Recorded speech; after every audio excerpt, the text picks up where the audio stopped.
नमस्कार, सुबह के 10 बजने वाले हैं। वक्त है अपना बिहार का। आपके साथ मैं हूं शिप्रा झा। आज लोकसभा चुनाव की तारीखों का ऐलान होगा। दोपहर 3 बजे प्रेस कॉन्फ्रेंस के जरिए इलेक्शन कमीशन पूरे देश में होने वाले आम चुनाव की तारीखों का ऐलान करेगा।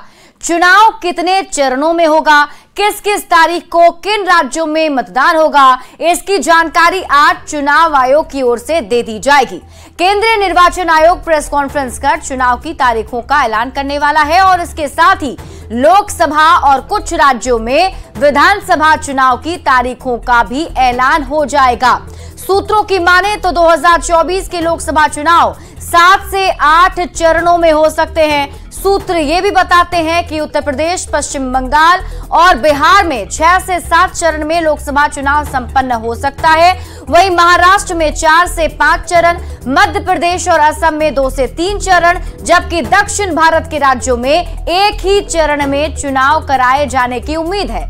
मौजूदा लोकसभा का कार्यकाल 16 जून को खत्म हो रहा है और उससे पहले नए सदन का गठन करना होगा।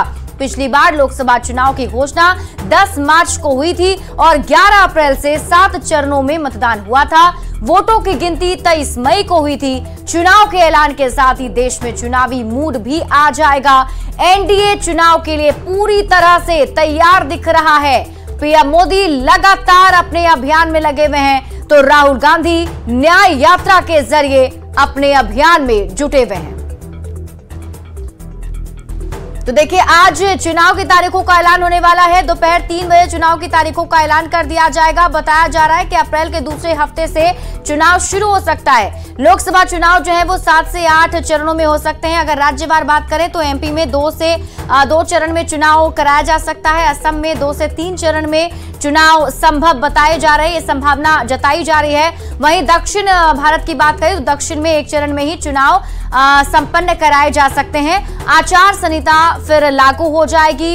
इसी के साथ आपको बता दें कि लोकसभा का जो कार्यकाल है वो 16 जून को खत्म हो रहा है। 4 राज्य में विधानसभा चुनाव का ऐलान भी आज किया जा सकता है, यानी आम चुनाव लोकसभा चुनाव को लेकर तो ऐलान किया ही जाएगा। इसके साथ ही कई राज्यों में विधानसभा के चुनाव के तारीखों का ऐलान भी किया जा सकता है। तो आज चुनावी शंखनाद होना है।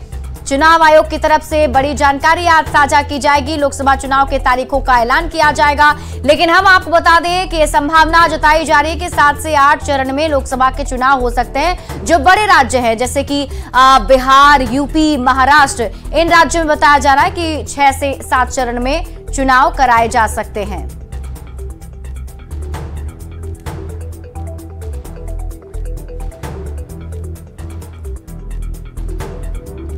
तो देखिए, लोकसभा चुनाव की तारीखों का ऐलान आज होने जा रहा है और उससे पहले सियासी पार्टियां भी अपनी तरफ से तैयारी पूरी कर चुकी है। क्या कुछ तैयारी है हम आपको वो भी बताएंगे। एक एक करके हम आपको ये जानकारी देंगे कि क्या कुछ अभी तैयारी सामने आ रही है। जहां एक तरफ पीएम मोदी की तरफ से कैंपेन चलाया जा रहा है, मैं हूं मोदी का परिवार, तो वहीं दूसरी तरफ राहुल गांधी भी न्याय यात्रा को लेकर जनता के बीच पहुंचे हुए हैं। अलग अलग जगहों पर जाकर जनता के बीच उनसे मुलाकात कर रहे हैं, अपनी बातों को उनके सामने रख रहे हैं। तो वहीं पीएम मोदी की तरफ से भी रैली की शुरुआत कर दी गई है। और देखिए, आज लोकसभा चुनाव की तारीखों का ऐलान हो जाएगा और सभी पार्टियां ये कह रही है कि वो चुनाव के लिए पूरी तरह से तैयार है। आरजेडी ने कहा है कि जनता तेजस्वी यादव के काम को देखकर बिहार में वोट करेगी, तो जेडीयू का कहना है कि नीतीश कुमार के काम पर जनता मोहर लगाएगी। तो बीजेपी ने कहा कि इंडी गठबंधन बिखर चुका है, फिर मोदी के नेतृत्व में सरकार बनेगी। राष्ट्रीय जनता दल तो पूरी तरह से तैयार है और जो 17 महीने सरकार में रहने का अवसर मिला, श्री तेजस्वी यादव जी ने जो लंबी लकीर खींची, जो काम करके दिखाया, विश्व कीर्तिमान स्थापित किया, तो सभी लोगों का विश्वास उन्होंने जीता है। और इस बार तो क्लीन स्वीप होनी है। चुनाव सर पर है, किसी भी समय चुनावों की घोषणा हो सकती है। हमारा ऐसा मानना है कि परीक्षा की तैयारी नहीं की जाती है, परीक्षा के लिए हमेशा तैयार रहा जाता है। जनता दल यूनाइटेड के सभी नेता कार्यकर्ता हमेशा जनता के बीच रहते हैं और किसी भी चुनौती के लिए तैयार रहते हैं। हम लोग पूरी तरीके से लोकसभा चुनाव के लिए तैयार हैं। लोकसभा चुनाव में किस पार्टी का क्या भविष्य होगा जनता ने तय कर रखा है। टूट फूट की शिकार महागठबंधन का कोई भविष्य नजर नहीं आता। चाहे ममता हो या खड़गे या अखिलेश, सबके राह अलग अलग दिख रहे हैं। अपने को सूरमा भोपाली कहने व मानने वाले लालू प्रसाद भी अलग थलग पड़े हैं। बिहार में वैसे भी कांग्रेस का कोई नाम लेना नहीं चाहता। देखिए, बिहार की 40 लोकसभा सीटों पर कांग्रेस पार्टी की तैयारी चल रही है। बूथ स्तर की तैयारी को अब अंतिम रूप दिया जा रहा है।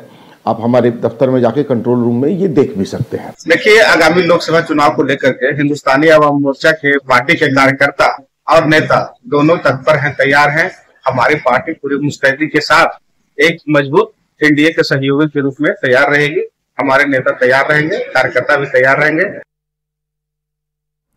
तो आज चुनाव की तारीखों का ऐलान हो रहा है और चुनाव के ऐलान से पहले कितनी तैयार है पार्टियां, इस पर हम बातचीत कर लेते हैं। तो लोकसभा चुनाव के लिए बीजेपी तैयार है, क्योंकि बीजेपी की तरफ से अब तक 267 उम्मीदवारों का ऐलान किया जा चुका है। यानी 267 उम्मीदवार जो इस बार चुनावी मैदान में जाएंगे, उसकी लिस्ट जारी हो चुकी है। बीजेपी अपनी 2 लिस्ट जारी कर चुकी है। पहली सूची की अगर हम बात करें तो उसमें पीएम नरेंद्र मोदी का नाम था, अमित शाह और राजनाथ सिंह का नाम था, नितिन गडकरी और पीयूष गोयल भी इस बार चुनाव लड़ेंगे, उनके भी नाम जारी कर दिए गए हैं। कई पूर्व सीएम भी हैं जो चुनाव लड़ेंगे।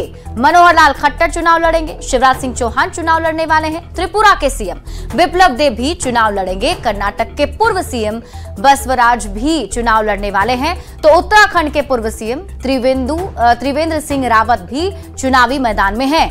और वहीं अगर कांग्रेस की बात कर ले तो कांग्रेस की तरफ से जो लिस्ट जारी की गई है उसमें पहली लिस्ट में 39 उम्मीदवारों के नामों की बात कही गई है। वहीं दूसरी लिस्ट में 43 उम्मीदवार के नाम अभी तक कांग्रेस की तरफ से जारी किए गए हैं। यानी 2 लिस्ट कांग्रेस ने भी जारी कर दी है।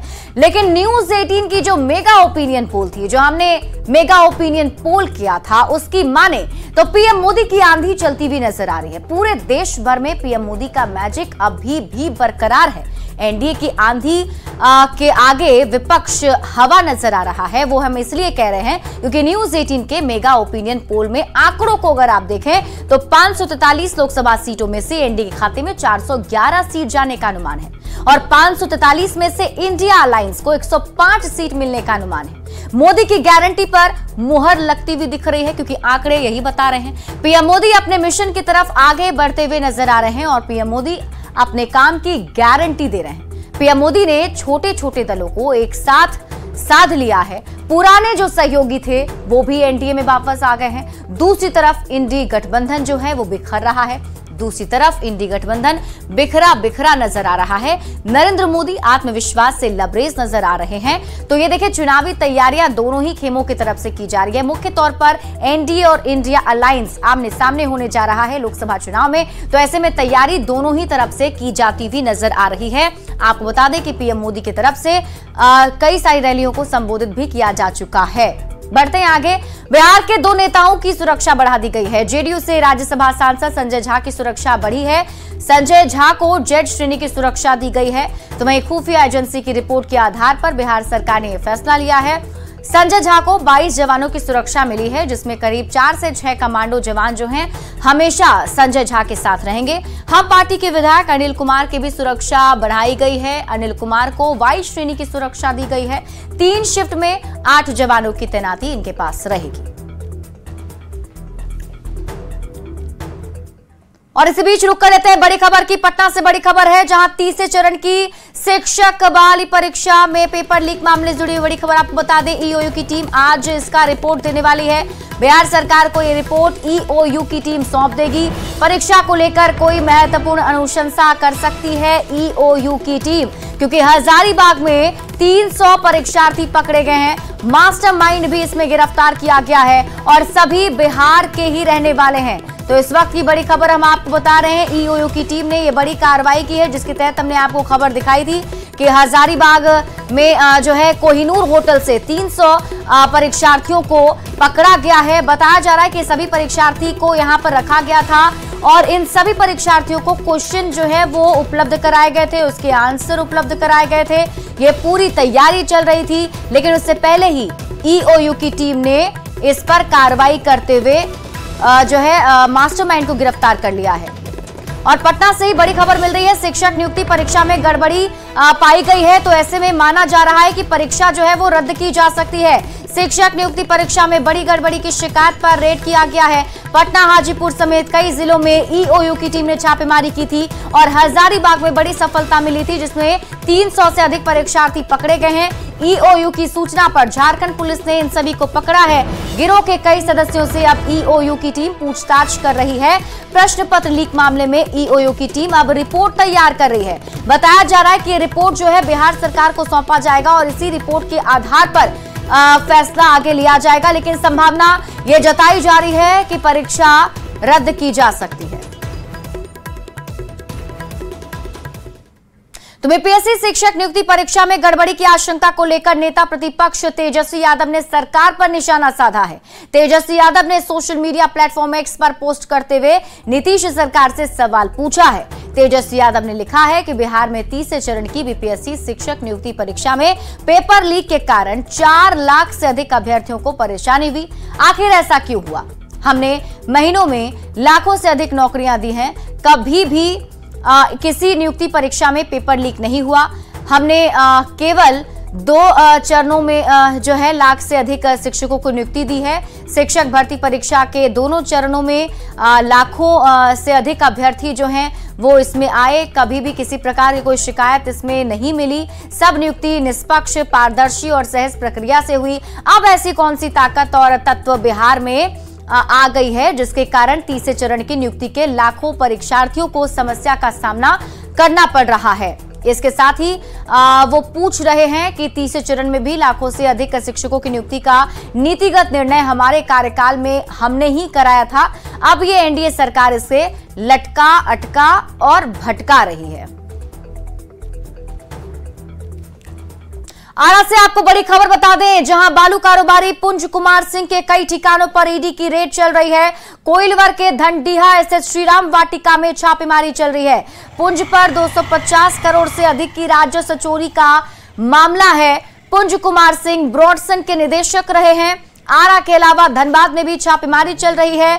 बालू खनन मामले में विधान पार्षद राधाचरण सेठ समेत कई लोग अभी जेल में बंद हैं। अवैध बालू खनन एवं सैकड़ों करोड़ के राजस्व की चोरी समेत कई करोड़ के टैक्स चोरी के मामले को लेकर ईडी की टीम ने कोइलवर प्रखंड के धनडीहा गांव स्थित बालू कारोबारी पुंज कुमार सिंह के श्री राम वाटिका स्थित आवास पर पहुंची है। यहां अहले सुबह से ही ईडी की टीम आवास के अंदर मौजूद है और छापेमारी की जा रही है। वहीं आरा से भी आपको एक और बड़ी खबर बता दें, जहां बालू कारोबारी कृष्ण मोहन सिंह के घर भी ईडी की टीम पहुंची हुई है। ईडी की टीम यहां भी छापेमारी कर रही है। नगर थाना क्षेत्र के आनंद नगर मोहल्ले में कृष्ण मोहन सिंह के आवास पर ईडी की टीम की मौजूदगी है। बताया जा रहा है 6 सदस्यीय टीम यहां पहुंची हुई है जो कार्रवाई कर रही है, जांच पड़ताल चल रही है। कृष्ण मोहन सिंह बिहार के सबसे बड़े बालू की कंपनी ब्रॉडसन के निदेशक रह चुके हैं। सुरक्षा बलों ने आवास को चारों तरफ से घेर रखा है और संवाददाता चंदन कुमार अधिक जानकारी के साथ जुड़े हुए। चंदन, 2 बड़े बालू कारोबारी के यहाँ ईडी की टीम की छापेमारी चल रही है। अब तक क्या कुछ छापेमारी से निकलकर सामने आ पाया? बिल्कुल, देखिए बालू से जुड़े मामले को लेकर के ईडी की टीम भोजपुर जिले में 2 बड़े बालू कारोबारियों के यहाँ जो टीम है उसने दाबिश की है। एक पहला छापेमारी भोजपुर जिले के कोइलवर थाना क्षेत्र के धनडीहा गांव में चल रही है, जहां की बड़े बालू कारोबारी पुंज कुमार सिंह है, उनके आवास पर छापेमारी चल रही है। उसके साथ साथ उनके निवास स्थान धनबाद में भी छापेमारी की खबर है। हालांकि धनबाद वाली छापेमारी को लेकर के अभी आधिकारिक पुष्टि नहीं हुई है। उसके अलावा जो ब्रॉडसन कमोडिटी प्राइवेट लिमिटेड के निदेशक हैं भोजपुर जिले के कोइलवर थाना क्षेत्र के ही रहने वाले हैं, कृष्ण मोहन सिंह बाग मझौआ के मूल निवासी और आनंद नगर में अभी वो रहते हैं, उनके भी आवास पर ईडी की छापेमारी चल रही है। चलिए चंदन, आप इस पूरी खबर पर नजर बनाए रखें। बहुत बहुत शुक्रिया तमाम जानकारी साझा करने के लिए। बढ़ते आगे, चुनाव की तारीखों के ऐलान से पहले पीएम मोदी ने मेरा भारत मेरा परिवार कैंपेन लॉन्च किया है, जिसका वीडियो सोशल मीडिया प्लेटफॉर्म पर पीएम मोदी ने शेयर किया। वीडियो को शेयर करते हुए पीएम मोदी ने लिखा है, मेरा भारत मेरा परिवार। खास बात यह है कि आज के ही दिन 2019 में चुनाव से ठीक पहले मैं हूं चौकीदार कैंपेन लॉन्च किया गया था और इस बार 2024 के लिए भी पीएम मोदी ने 16 मार्च का दिन ही चुना है।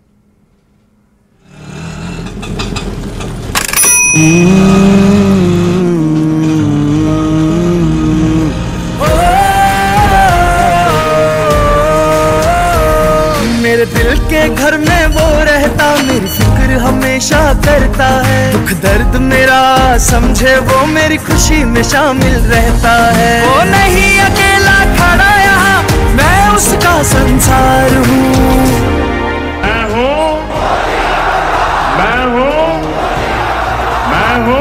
मैं मोदी का परिवार हूँ, मैं मोदी का परिवार हूँ, मैं मोदी का परिवार हूँ, मैं मोदी का परिवार हूँ।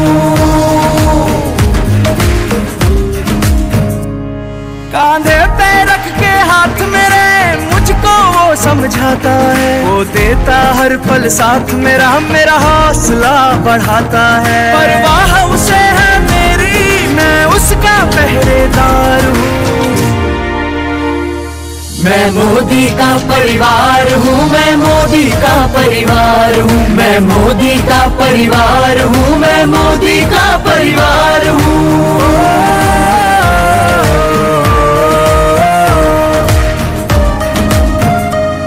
मेरे सर की पक्की छत है वो, मेरे अपनों की सेहत है वो, मेरी जरूरतों का पता उसे, बदल रहा मेरी किस्मत वो देख रहा जो सपने, मैं उनका किरदार हूँ।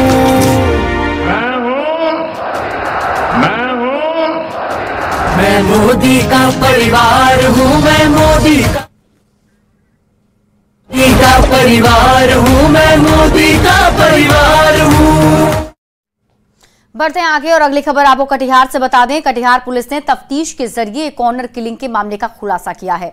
बीते 10 मार्च को फलका थाना क्षेत्र के स्टेट हाईवे 77 पर चोचला गांव के पास कंबल से लिपटी एक अज्ञात नाबालिग का शव मिला।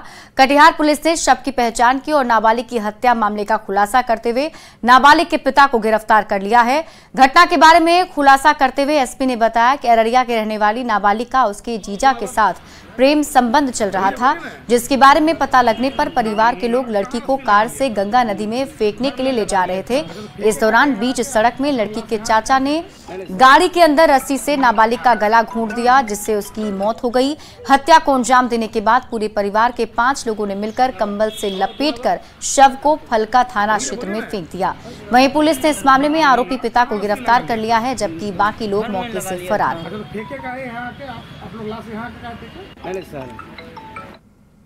फलका थाना अंतर्गत एक बच्ची का जो है शव बरामद हुआ था। कुछ दिनों तक जो है वो शव की पहचान नहीं हो पाई थी, ब्लाइंड केस था ये। और फिर जब इन्वेस्टिगेशन जब इसमें स्टार्ट हुआ तो इसमें ये बात पता आई कि इसके फैमिली जो इसके फादर हैं और इसके कुछ रिलेटिव हैं, उन्हीं लोगों ने इस बच्ची का जो है गला घोंट के हत्या कर दिया था। उसका कारण ये था कि इस बच्ची का कुछ जो ये लोग बता रहे हैं कि अवैध संबंध जो है उसके जीजा के साथ था, जिसका कि फैमिली के लोग जो है बहुत विरोध करते थे और ये केस। और फिलहाल इस बुलेटिन में अभी के लिए बस इतना ही। आप देखते रहिए न्यूज़ 18 बिहार झारखंड।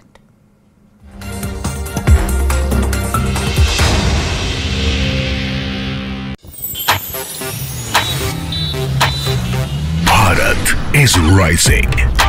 अब भारत की विकास यात्रा रुकने वाली नहीं है। $5 ट्रिलियन इकोनॉमी की ओर, सुरक्षित और समृद्ध भविष्य का मार्गदर्शक, दुनिया के लिए स्वास्थ्य सुविधाएं विकसित करने का संकल्प, वर्ल्ड लीडर्स के लिए उम्मीदों का केंद्र। ये संकेत है एक नई शक्ति के उदय।